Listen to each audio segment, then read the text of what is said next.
The Mission and the Breath, or How the Big Bang Rescued My Monday Morning by Jim Croft.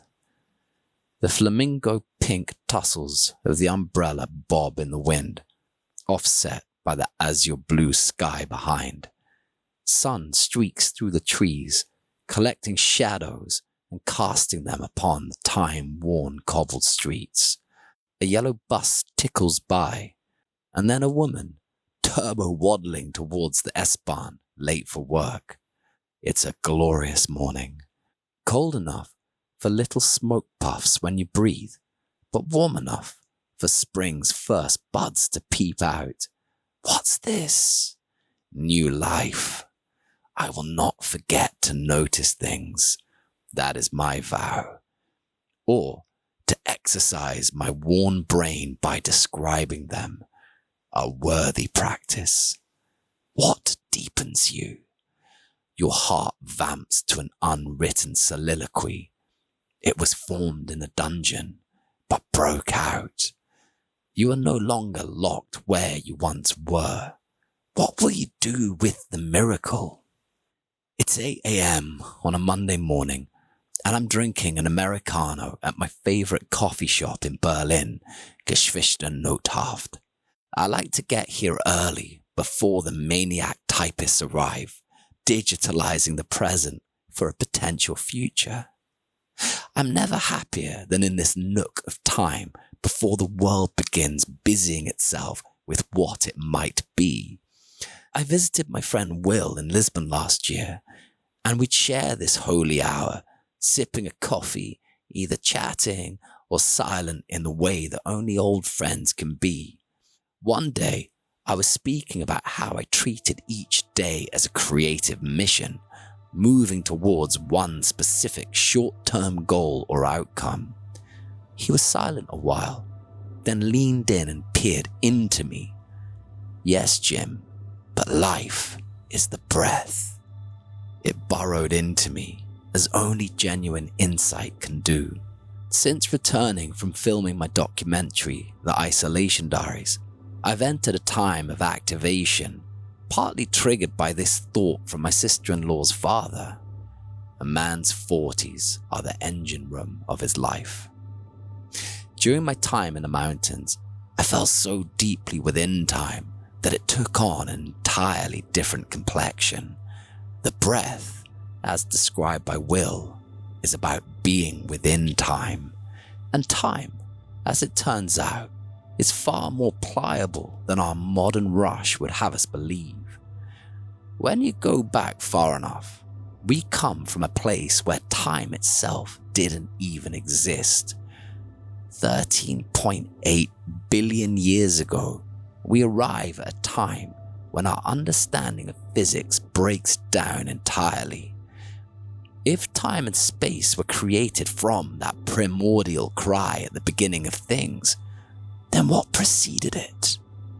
Yes, you are within time, but the timeless exists in you too. This is your parent, where the godhead meets the godhead. We are so afraid of unbeing, yet unbeing is our deepest home. You are ascendant of nothingness. What a wonder, to be composed of nothingness. So when we take it right back, we are made even before the breath. And perhaps, in the context of the Big Bang, it's helpful to think of this breath, because before the breath is the inhale. As the air is drawn inward, it reaches a point of singularity, a point where it can't help but release itself. And one theory of the Big Bang goes that the great explosion at the beginning of time occurred at a point of peak inhale where there was nothing left to do but explode into the exhale. So, as all things converge in upon themselves, they reach a critical infinite mass where there is nothing left to do but to be. And so it follows that if you were to consider the universe as a lung, we are eternally expanding and contracting. Seen this way, The Big Bang and the subsequent known universe are just one breath amongst many. It makes one wonder how many Big Bangs there have really been, and for that matter, how fortunate we are to exist in this, the 13.8 billionth year in this boisterous cycle of eternal creation and destruction. Yet though I am allowing my mind to wander a little, there is a point to my rumination. Because when I consider our capacity as modern humans to be within time, it occurs to me that we have lost touch with what time itself might be. When I was in the mountains, my life was momentarily unattached from either the past or the future. Rather than being fastened to either, it anchored itself instead to the timeless. The paradox is that when we have these experiences, they are almost impossible to describe in terms outside time, except perhaps through prayer. It's why perhaps when we reach our innermost depth, we discover a sense of acquiescence, a radiant humility that fills us with such a sense of awe that there is no longer a feeling of good or bad, of terror or joy, of brokenness or completion. It's in these moments when I've been most vanquished by life that I've felt closest to its meaning, as if it were painted upon my spirit in the code of an ancient soliloquy. It is perhaps for this reason that our reformation always happens at the point of our breaking. That is the singularity, the point of inception in a human life. For all I know in this life, I would offer this, that if you're feeling at the point of deepest pain, have the faith in the pain itself. I don't know why, but the pain is a gateway, a threshold, and beyond it is the unwritten you, always potential, always available. Who are you to say what life has in store for you? When I feel some of this modern cynicism creep in, I think back to the loneliness that preceded the Big Bang. At its point of greatest constriction, when all there was nothingness unfolded upon the nothingness, life just wanted to be. That is where the eureka scream comes from, the broken hallelujah, the ageless longing, the beat, potential even before the song starts. And so, what the hell happened? It's worth considering, because whatever you or I think is potential in a second can only ever be conceived in terms of what is really possible in a second. Simply put, that is, well, all things. The beginning is the primal eruption, and then follows the great inflation in which the universe designs itself. So how long exactly is this process between the Big Bang and the formation of the known universe? A gazillionth of a zeptosecond. A zeptosecond? What the hell is a zeptosecond? A billion zeptoseconds, or 1 pictosecond, is just a tiny fraction of 1 second. What? All things formed in this unimaginably small time fragment? I ruminate for a while on this. The first second of all existence is itself an epoch, when all things were born into being. How can you describe it in a way that can be fathomed to a human mind? Well, imagine if a second were a whole day. Now, a pictosecond would be much less than a second of that whole day, a mere blink of an eye. In fact, it's so quick that if you blink, you miss billions of these moments. Funny, isn't it? That in a breath, all the universe can be created. That in a breath, all things are potential. That in a breath, there is the seed to transform everything. Seen this way, every moment is imbued with the fabric of cosmic revolution itself. When we get down on ourselves, we disassociate from the miracle of every second. Damn, you get to live 1 sextillion zeptoseconds per second, man. What are you going to do with them? And just as importantly, how are you going to be in them? Viktor Frankl said that the last of the human freedoms is to choose one's attitude in any given circumstance, to choose one's way. I would add, it is also the first of the freedoms. How absurdly magnificent is it that no matter your circumstances, your life is as yet unwritten, and that today you get to both be in it and to determine it at the same time. To continue Frankl's extraordinary words, reflecting how he kept alive and mentally healthy in the unspeakable circumstances of concentration camps. To quote, "There were always choices to make.